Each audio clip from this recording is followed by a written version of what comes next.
অজ্ঞানতিমিরন্ধস্য জ্ঞানাঞ্জনশলাকয়া চক্ষুর্মিলিतं येन তস্मै শ্রীগুরবে নমঃ। গুরবে গৌরচন্দ্রায় রাধিকায় তদালয়ে কৃষ্ণায় কৃষ্ণভক্তায় তদ্ভক্তায় নমো নমঃ। সর্বাগ্র সমজগুরুপাত্ম জগদ্নিত্যলাভস্যং বিষ্ণুপাদ অষ্টোত্তর শতশ্রী শ্রী সমাজ ভক্তিবেদান্ত বামন গোস্বামী মহারাজে শ্রীচরণ কমলে দিন শঙ্কর প্রণাম। তৎপশ্চাৎ পূজন বৈষ্ণবীন্দ মাতৃ মন্ডল যথাযথ প্রণাম। ওরা আজকে একাদশী সম্বন্ধে শ্রবণ করব।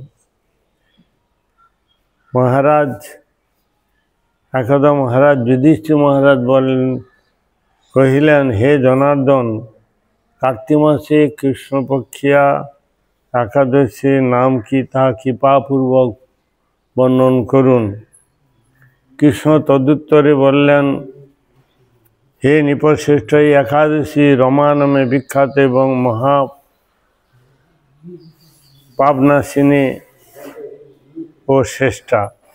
হে রাজন, এই প্রসঙ্গে ইহার কিছু মাহাত্ম্য কীর্তন করব, একাগ্রচিত্তে শ্রবণ করুন।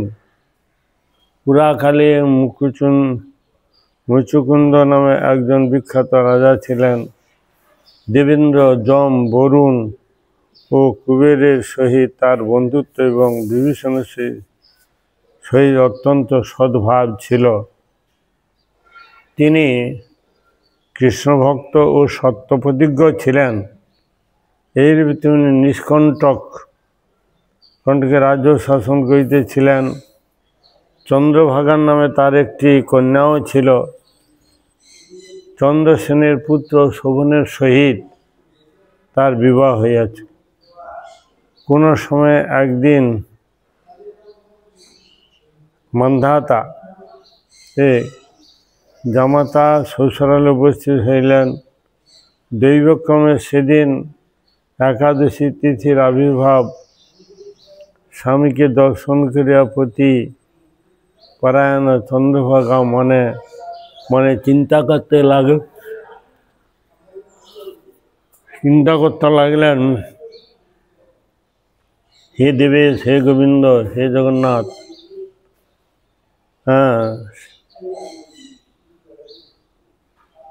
আমার স্বামী অতিশয় দুর্বল, কিন্তু বিন্দুমাত্র ক্ষুধা সহ্য করিতে অক্ষম। কিন্তু পিতা দশমীর দিনে রাজ্য মধ্যে সর্বত্র পটহযোগে ঘোষণা করিয়াছিলেন যে হরিবাসরে আহার নিষিদ্ধ। আমি এখন কি করি হে গোবিন্দ? রাজ্য মধ্যে রাজার নিষেধাজ্ঞা শ্রবণ করিয়া রাজ জামাতা স্ত্রীকে জিজ্ঞাসা করিলেন, হে প্রিয়ে, অদ্য আমার কি করা কর্তব্য তাহা বল। ইহার উত্তরে রাজকন্যা বললেন, হে স্বামীন, অদ্য এই গৃহে এমনকি রাজ্য মধ্যে কেহই আহার করিবে না। মনুষ্যের কথা দূরে থাকুক, পশু পর্যন্ত হরিবাসরে তৃণ অন্ন জল মাত্র গ্রহণ করিবে না। হে কান্ত, যদি তুমি ইহা হইতে মুক্তি পাইতে ইচ্ছা করো, তবে নিজ গৃহে প্রত্যাবর্তন করো। সেখানে আহার করিলে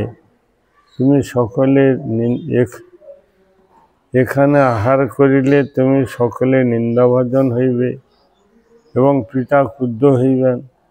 ইহা বিশেষভাবে বিচারপূর্বক কর্তব্য নির্ধারণ করে। সাধ্বী স্ত্রী এই কথা শ্রবণ করিয়া প্রতি তাহার সংকল্প ব্যক্ত করিলেন। হে প্রিয়, তুমি সত্য কথা বলিয়াছ। আমি গৃহে চলিয়া যাইব না। এখানে অবস্থান করিয়া একাদশী ব্রত পালন করিব। বিধি নির্বন্ধ যাহা আছে তাহা অবশ্য ঘটিবে। জামাতা শোভন এই ব্রত পালনে বদ্ধপরিকর হইলেন। সমস্ত দিবস অতিক্রান্ত করিয়া রাত্রিভাগ আরম্ভ হইল। বসুর নিকট সেই রাত্রি সত্যই আনন্দদায়ী বটে, কিন্তু শোভনের পক্ষে তা ছিল বড়ই দুঃখদায়ক। কারণ ক্ষুদ পিপাসায় সে উত্তরোত্তর দুর্বল হইতে লাগিল। এইরূপে ক্রমশ অসুস্থতা বৃদ্ধি পাইতে পরদিন অরুণোদয়ের সঙ্গে সঙ্গে তাহার দেহ হইতে প্রাণবায়ু বহির্গত হইল।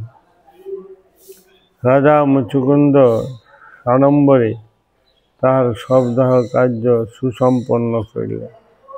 চন্দ্রভাগা পতির অন্ত্যেষ্টিক্রিয়া ও উদ্যোদেয় কৃত্য সমাপন করিয়া পিতৃগৃহে প্রত্যাবর্তন করিলেন। কালক্রমে রমাবত প্রভাবে শোভন মন্দাচল সানুদেশে অনুপম সৌন্দর্য বিশিষ্ট এক রমণীয় দেবপুরী প্রাপ্ত হইলেন। মুচুকুন্দের সোম শর্মা নামক একজন ব্রাহ্মণ তীর্থভ্রমণ করিতে তথা উপস্থিত হইয়া দেখিলেন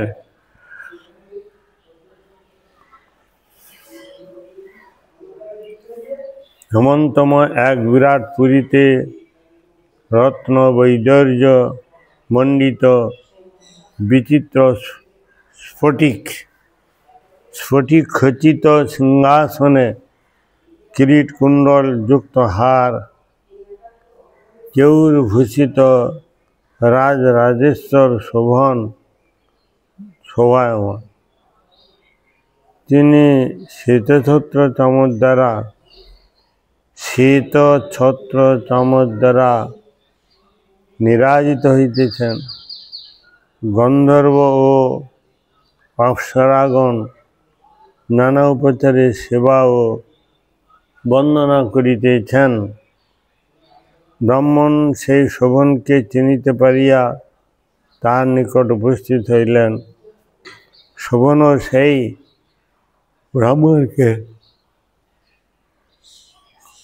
ব্রাহ্মণকে দর্শন করিয়া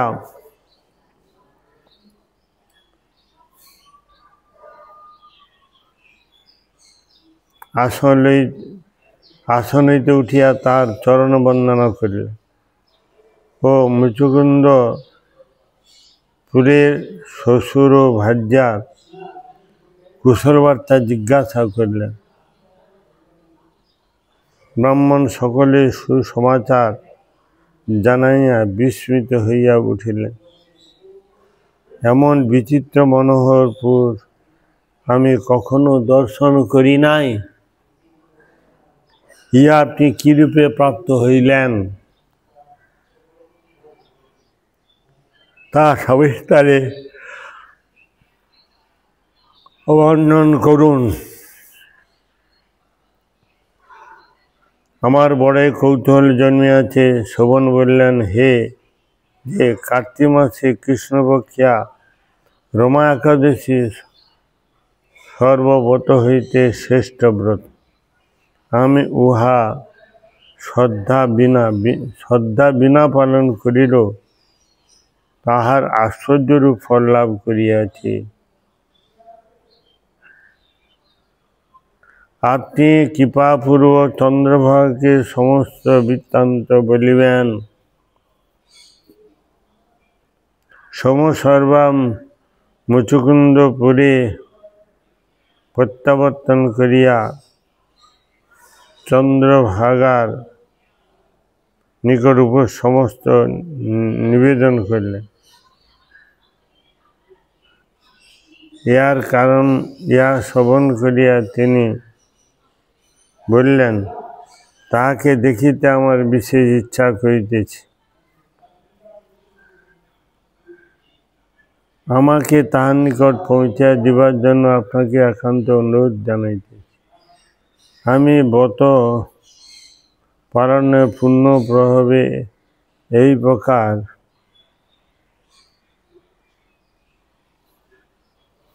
ধ্রুবপুর স্থাপন করিব। এখন পতির সহিত পুনর্মিলন ব্যবস্থা করিয়া আপনি মহাপুণ্য সঞ্চয় করুন। তখন সোম শর্মা চন্দ্রভাগার সহিত মন্দারে বামদেবের আশ্রমে গমন করিলেন। সেখানে ঋষি মন্ত্র প্রভাবে ও হরিবাসর ব্রত পালনের ফলে চন্দ্রভাগা দিব্য দেহ ধারণ করত দিব্য গতি লাভ করিলেন। পতি নিকট উপনীত হইলেন। স্বামী শোভন প্রিয়া ভার্যাকে দর্শন করিয়া অতীব আনন্দিত অনুভব করিলেন। বহুদিনের পর স্বামীর সঙ্গ প্রাপ্ত হইয়া চন্দ্রভাগা অকপটে পুণ্য কথা জ্ঞাপন করিলেন। হে প্রিয়, অদ্য 8 বর্ষ অতীত হইতে চলে। 8 বছর অতীত হয়ে গেছে। আমি যাবৎকাল পিতৃগৃহে অবস্থান করিতেছিলাম, তদবধি এই রমাব্রত উদযাপন করিয়া আসিতেছি। তাহার পুণ্য ফলে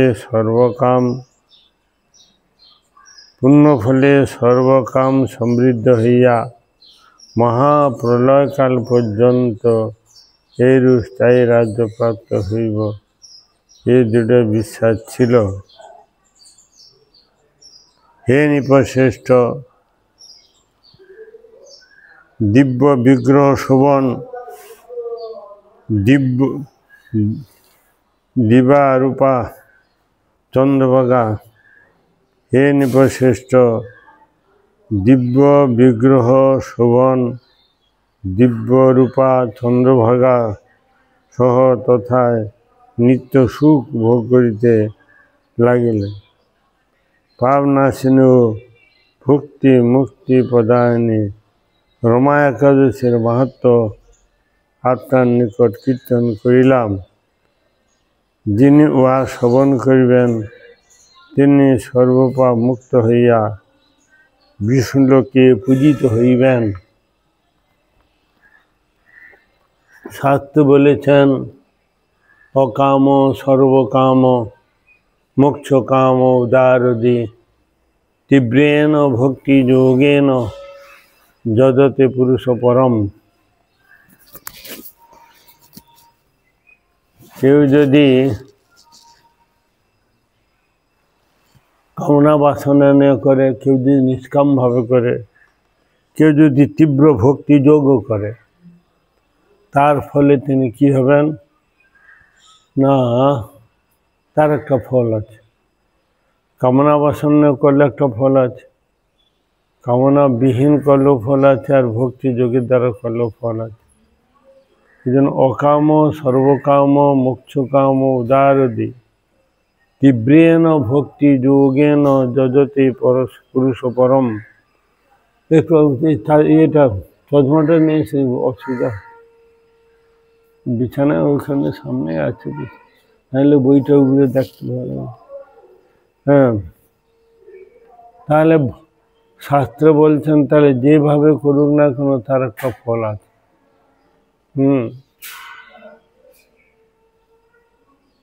তো ভক্তিভাবে করলে তাড়াতাড়ি ভগবানের কৃপা লাভ হবে, আর এভাবে করলে তার একটা ফল হবে, বহু সময় লেগে যাবে।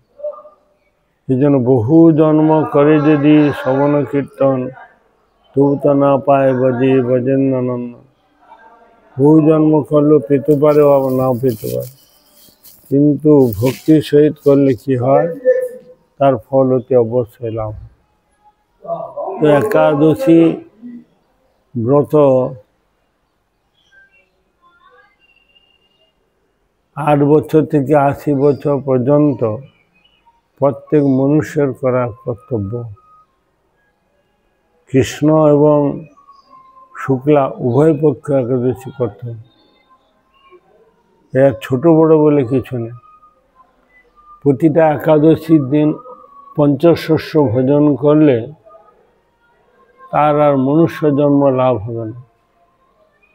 অন্যান্য বার ব্রত না করলে তার একটা প্রায়শ্চিত্তের বিধান আছে, কিন্তু যারা একাদশী, জন্মাষ্টমী, বামন দ্বাদশী, রামনবমী, নিঃসঙ্গ চতুর্দশী এগুলো যদি না করে তাহলে পলাইতে পদ নাই, জম আছে পিছে। এগুলো কিন্তু প্রত্যেকের জন্য করা কর্তব্য এবং ধর্ম। ভগবান এই জন্য মনুষ্য জন্মটা দিয়েছেন যে কৃষ্ণ ভজিবার তরে সংসারে আইনি, মিছে মায়া বদ্ধ হয়ে বৃক্ষ সম। আমরা প্রত্যেকে এসেছি কৃষ্ণ ভজন করে। হ্যাঁ, কোথায় রাখছি কি করে মাঝে মাঝে।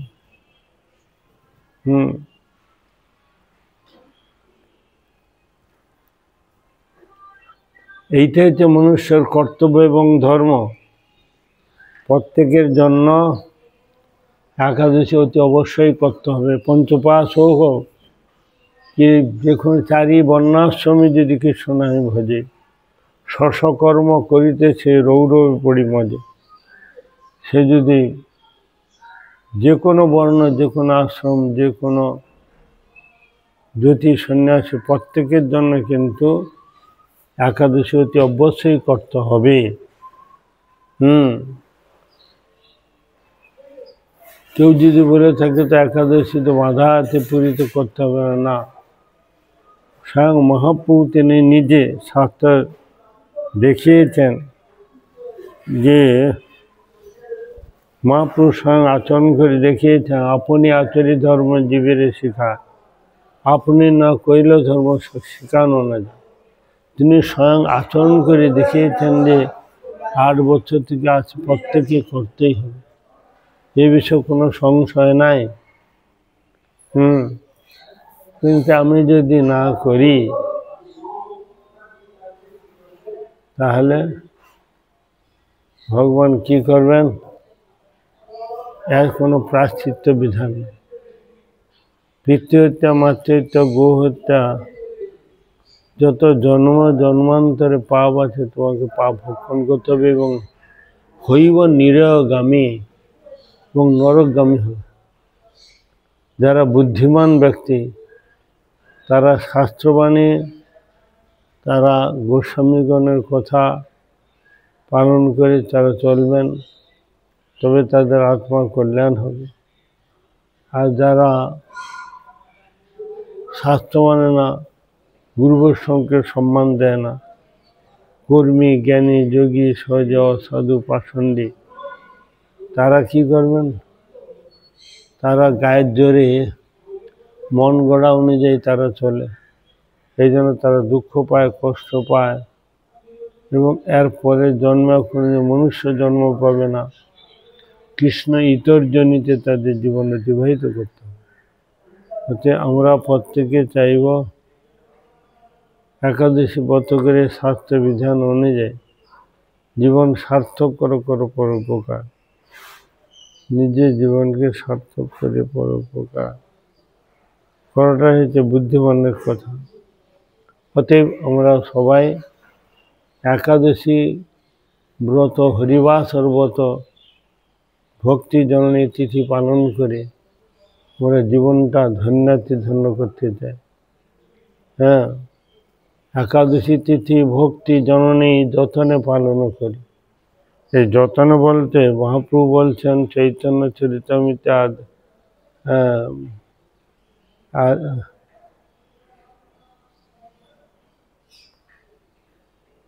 মধ্যলীলা কি বলছেন? একাদশী, জন্মাষ্টমী, বামন দ্বাদশী, রাম নবমী আর নৃসিংহ চতুর্দশী এসবে বিদ্যা ত্যাগ, অবিদ্যা করণ। করিলে ভক্তির লাভ। বিদ্যা ত্যাগ করে করতে বলছে, মানে দশমী যুক্ত একাদশী যদি করে তাহলে তার সব ফলটা নষ্ট হয়ে যায়। পশুরা পেয়ে যায়, আয়ু বৃদ্ধি হয়, আর সে দুঃখ কষ্ট পায়। আর শাস্ত্র অনুযায়ী যদি পরাহে মানে একাদশী যুক্ত দ্বাদশী করে, তাহলে সেটা হচ্ছে ভক্তি, সেটা হচ্ছে শান্তি, সেটা হচ্ছে শাস্ত্রের বিধিবিধান।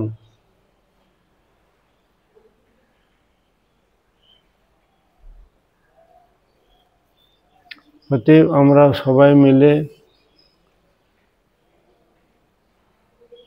চারি বর্ণাশ্রমে পঞ্চপাশক প্রত্যেকে আমরা একাদশী পালন করব, করে ভগবানের কৃপা লাভে সমর্থ হব। অন্যান্য ব্রত না করলে তার প্রায়শ্চিত্ত আছে, কিন্তু একাদশী, জন্মাষ্টমী, বামন দ্বাদশী, রামনবমী, নৃসিংহ চতুর্দশী এগুলো না করলে এখনো প্রায়শ্চিত্তের বিধান, অতি অবশ্যই নরকগামী হবে। অতএব ভগবান বিচার বুদ্ধি সব কিছু দিয়েছেন তার এই ভজন করার জন্য। দুর্লভ মনুষ্য জন্ম লোভিয়া সংসারে, কৃষ্ণ ভজিব দুঃখ কহিব কাহারে। তো এই দুঃখ থেকে যদি আমরা নিবৃত্তি পেতে চাই, তাহলে আমাদেরকে হরিভজন করে একাদশী করে ভগবানের যাবে যাওয়াটা যদ্গত্তানি অন্য বিদ্যন্তে, তাদের সেখানে যাওয়াটা বুদ্ধিমানের কথা। বাঞ্ছা কল্পতরুবৎস কৃপা সিন্ধুভ্যেব পতিতানাং পাবনেভ্যো বৈষ্ণবেভ্যো নমঃ। গৌর প্রেমানন্দে হরি হরি হরি।